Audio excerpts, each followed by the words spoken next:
As everybody on Morning Shot knows, we like to shit on the Karen in the Western Cape. Well, what is worse than a Western Cape Karen? Well, glad you asked.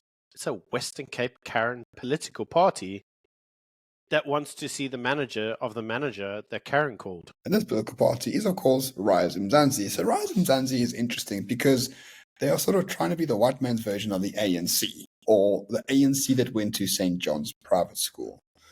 And Mzanzi is, how can I say this, really upset that the DA is fighting with it. And because it is upset, it is calling the DA racist, which is something that really tires us out. We're not water carriers for the DA, but in an election, you're going to fight with political parties. That's the nature of the game. Don't cry racism when it suits you or when it doesn't. So you may be thinking to yourself, what did John Steenhuisen do that got him the accusation of vile, unsophisticated, and racist? Yeah, he basically says Mzanzi's approach to expropriation of land was tantamount to theft, and that the party itself didn't actually have any real growth prospects in the Western Cape, and that they were what he typically is now calling a popcorn party. In other words, they pop up and they try to get some votes, and they use their votes typically to self-enrich. That's called electioneering. It has nothing to do with race. In fact, race didn't even come in it. It could have been a party full of albino dogs, and it would have made no difference, because the accusation had nothing to do with the race, the breed, or the characters of the actual individuals.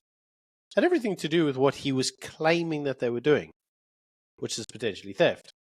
And last time I checked, Ramon, all colours of races and creeds in this country can steal. Maybe that's racist. Yeah, maybe it is. So the reason why the DA is fighting with Mzanzi is because they said Mzanzi loves expropriation without compensation.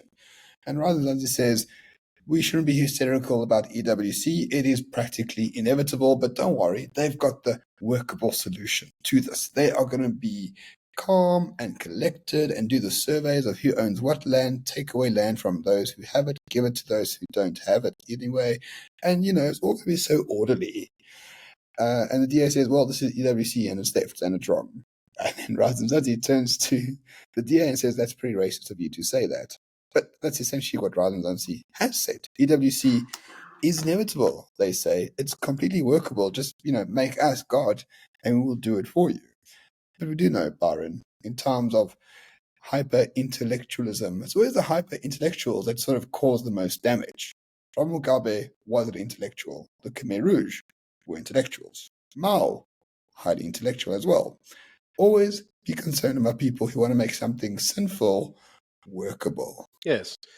Now, the actual objection in this instance isn't actually that of EWC, although we have our own views on that, and it isn't that of electioneering, because it's an election season. It's the unfounded accusations of racism. If a political party is going into politics, expect the fight, expect name-calling, and expect people to basically critique your ideas. If your natural comeback is, well, that's racist, you don't deserve to be a political party, mate, because that's not intellectual. It's dumb. It's really dumb. And it's tiring. It's tiring. It's 2024, mate. Look, it's just so tiring. I fully agree with you. This is an election period. This is where political parties shit on each other for 3 to 4 months before the election is even here. Right? The ANC have been doing this to the DA and vice versa for 30 years now. It's part of the game. Don't act like a victim. Don't act like a Karen. If you are a horse rider, you don't cry when you fall off a horse. It's part of the game. It's part of what you do. If you're a mixed martial arts fighter, you don't cry when you get punched in the face. So Mzanzi, who is the ANC that went to the school of the Karen, can't come and say, we want the DA to fall in the Western Cape. And when the DA says, you're just a popcorn party, go screw yourself, you can't call that racist, Mzanzi. You're either playing the game or you're not. Calling everyone racist is not a workable solution for anything, let alone winning votes. Now, you may also think to yourself, what else did John Steenhuisen say? Well, he called them political mercenaries. Do you know what that means, Ramon?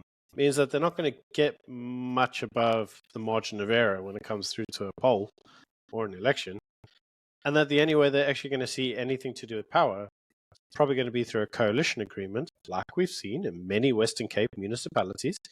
And those coalition agreements are usually for the purposes of privileges. In other words, you're like the 0.1% party that gets made mayor, like you have in Joburg.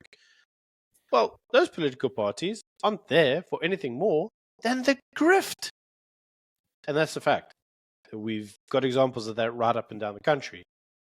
So what happens when you go to the DA's backyard and you say, we're going to do this to you?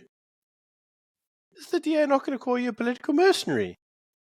And if your response to that is, well, that's racist. No, mate, it's not racist. You're dumb. You're really, really dumb. And you probably shouldn't be in politics in the Western Cape. Maybe go to the Northern Cape where no one lives. There's like 3 sheep and a cow. You can have an argument with them, right? Because it's just dumb to have that as your rhetoric. So tiring.